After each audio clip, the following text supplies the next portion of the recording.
বিসমিল্লাহির রহমানির রহিম। ওয়ালাইকুম আসসালাম রহমতুল্লাহ বরকাতুহ। লাশ রয়েছে 976। ভাইজান, আপনি জানতে চেয়েছেন দুটি প্রশ্ন বিষয়ে। একটি প্রশ্ন হলো যে হাফ হাতা গেঞ্জি বা শার্ট পরে নামাজ পড়া যাবে কি যাবে না। আপনি শুনেছেন কারোর মুখে নাকি নাজায়েজ বলা হয়েছে, কেউ নাজায়েজ নাকি বলেছেন, আপনি শুনেছেন এইরকম ফতোয়া। হ্যাঁ, হতে পারে যে নাজায়েজ বলেছেন আপনাকে এভাবে যে হাফ হাফ হাফ গেঞ্জি বা হাফ শার্ট পরে নামাজ পড়া যাবে না, হয়তো এই জন্য বলেছেন যে লুঙ্গি হয়তো নাই, লুঙ্গি ছাড়া হয়তো জায়েজ নাই, এটা এরকম বলে হবেন। আমরা সুধারণা রেখে এটা বলবো। তাছাড়া এই ফতোয়া ভুল। শার্ট পরে নামাজ পড়া যাবে না, গেঞ্জি পরে নামাজ পড়া যাবে না, এমন কথা ঠিক নাই। পুরুষের জন্য তার কাঁধ ঢাকা হলেই নামাজ আদায় হয়ে যাবে। তো সাধারণত হাফ শার্টের মাধ্যমে এবং হাফ গেঞ্জির মাধ্যমে কাঁধ ঢাকা হয়ে যায়। সেন্ডো গেঞ্জি যেটাকে বলা হয় সেটাতে কিন্তু নামাজ হবে না, কারণ তার মাধ্যমে কাঁধ খোলা থাকে। তো এটা আলাদা কথা। কিন্তু প্রশ্ন করা হয়েছে যে হাফ হাতা বা হাফ শার্ট পরে নামাজ আদায় হবে কি হবে না। অবশ্যই আদায় হবে ইনশাআল্লাহ, জায়েজ রয়েছে। হ্যাঁ, তবে লুঙ্গি তো থাকতেই হবে, বা পায়জামা বা ঢিলা ঢালা প্যান্ট থাকতে হবে।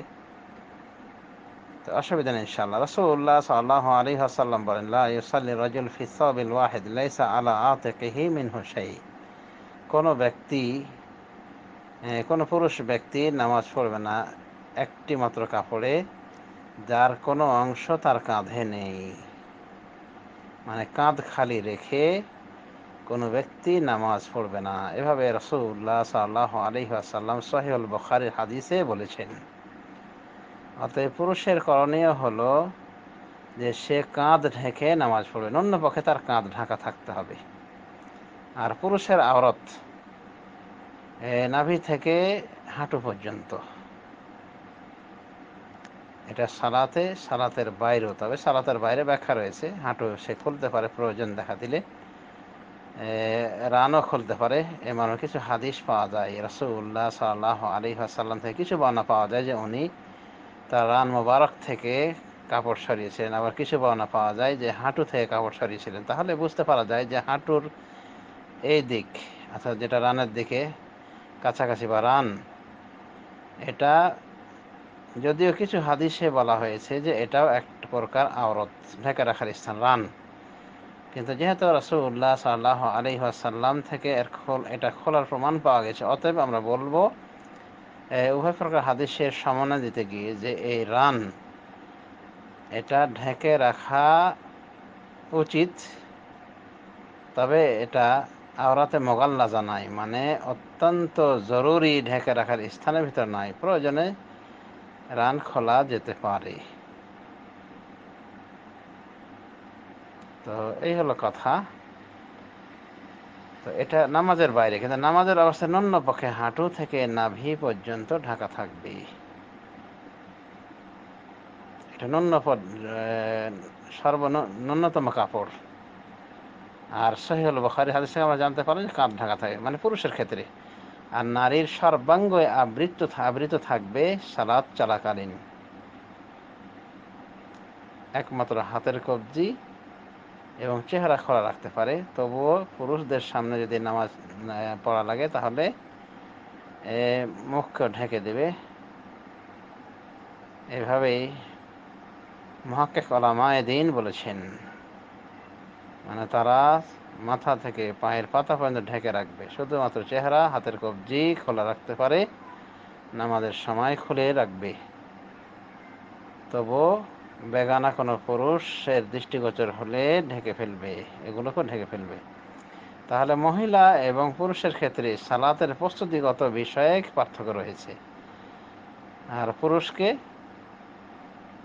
কতটুকু ঢাকতে হবে আমরা বুঝতেই পারলাম যে এদিকে হাঁটু থেকে নাভি পর্যন্ত, আর এদিকে কাঁধ ঢাকা যায় এরকম কাপড় তার থাকতে হবে। তাহলে তার নামাজ আদায় হয়ে যাবে ইনশাআল্লাহ। আশা করি বুঝতে পেরেছেন। ভাইজান, আপনার আর একটি প্রশ্ন ছিল। আরেকটি প্রশ্ন ছিল জায়নামাজ বিষয়ে, যে অনেক সময় জায়নামাজে কাবা ঘরের ছবি থাকে, মসজিদুল হারামের ছবি থাকে। তো এই জায়নামাজগুলি বিছিয়ে নামাজ পড়া যাবে কিনা, জায়েজ আছে কিনা? জায়েজ তো বটে, অবশ্যই রয়েছে ইনশাআল্লাহ। তবে এই জাতীয় চাকচিক্যময় জায়নামাজ পরিত্যাগ করাই উত্তম। এভাবে রঙিন জায়নামাজ, লাল জায়নামাজ, নীল রঙের জায়নামাজ, আর বিভিন্ন রং চোখে জায়নামাজ এগুলি বাজারে পাওয়া যায়, এগুলি পরিত্যাগ করে এমনি সাদা মাঠা কাপড়ে নামাজ পড়া উচিত, বা পাক জায়গাতে নামাজ পড়া উচিত। রাসূলুল্লাহ সাল্লাল্লাহু আলাইহি ওয়াসাল্লাম একদা নামাজ পড়ছিলেন, সামনে ছিল তার চাদর।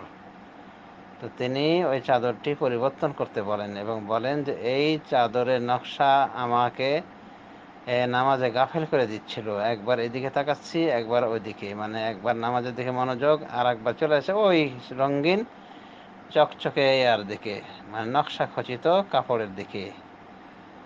এই জন্য তিনি বলেছিলেন যে এটা পরিবর্তন করে নিয়ে আসো।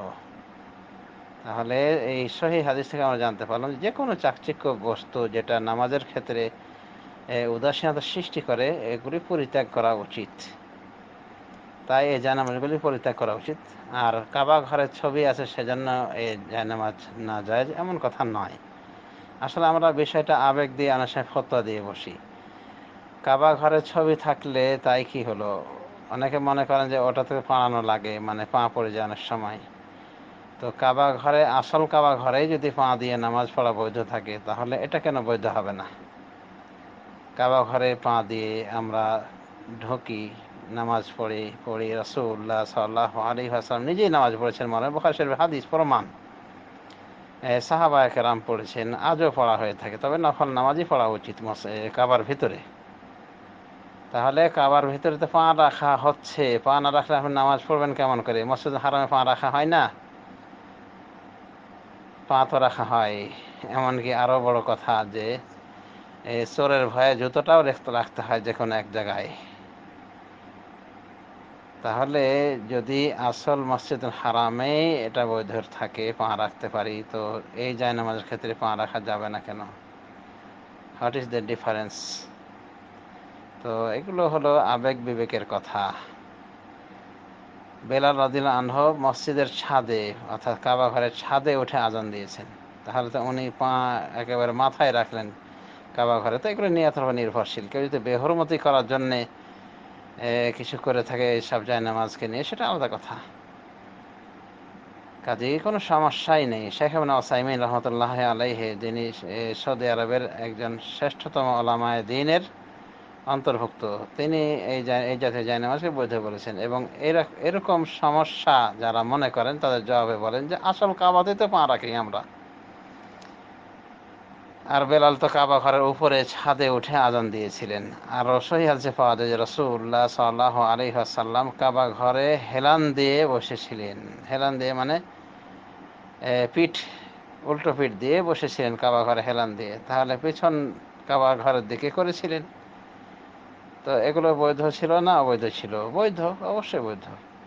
সুতরাং আবেগ বিবেক দিয়ে কথা বলা, বা কোনো কোনো আমার দেশের ওই অপরিপক্ক আলেমের ফতোয়া মেরে দেওয়া যে এগুলো জাহেলিয়াত, এগুলো বাড়াবাড়ি ছাড়া আর কিছু নয়। এক কথা, এই জানামাজগুলি যদি কেউ পরিত্যাগ করে তো ভালো, কিন্তু এই জানামাজে নামাজ আদায় করে নামাজ হবে না, নাজায়েজ হয়ে যাবে, এই কারণে যে এতে কাবার ফটো রয়েছে ইত্যাদি। তো যা হোক, এই জাতীয় নকশা খচিত জায়নামাজে নামাজ না পড়াটা উত্তম আমরা বলতে পারি। যে কোনো নকশা, শুধু কাবা ঘরের নকশা নয়, যে কোনো নকশা, চাকচিক্যময় নকশা খচিত জায়নামাজে নামাজ না পড়া উচিত, কিন্তু জায়েজ রয়েছে। অর্থাৎ জায়েজ রয়েছে নামাজ পড়া এই জাতীয় জায়নামাজগুলিতে, তবে উত্তমের খেলাফ, এতটুকু বলতে পারি বাস। এর বেশি বেশি বলা, এর বেশি বেশি কিছু বললে বাড়াবাড়ি ছাড়া আর কিছু হবে না।